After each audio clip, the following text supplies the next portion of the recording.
ॾाढो मुबीन फ़क़ीर हो, उहो रूहानी शाइर हुयो। रूहानी शाइर इन करे त उहो हिकु अख़र बि कोन पढ़ियो हुयो। जॾहिं हो शाइरी कंदो हुयो, जॾहिं पंहिंजे मस्ती में शाइरी कंदो हुयो, जॾहिं रक़्स कंदो हुयो, जॾहिं मौज या मस्ती में ईंदो हुयो, वार हुनजा उबास थींदा हुया। उन खां बाद में उहो जेके लफ़्ज़ चवंदो हुयो उहे शाइरी में शामिलु थींदा हुया। उहे शाइरी में जॾहिं शामिलु थींदा आहियो, उहा शाइरी बहर, वज़न, रदीफ़ ऐं काफ़ियत ते शाइरी आहे।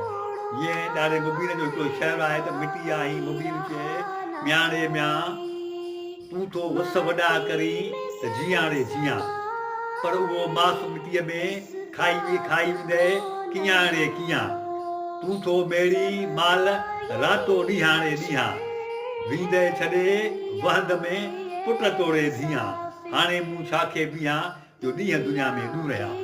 ॾाढो मुबीन फ़क़ीर असुल में जेके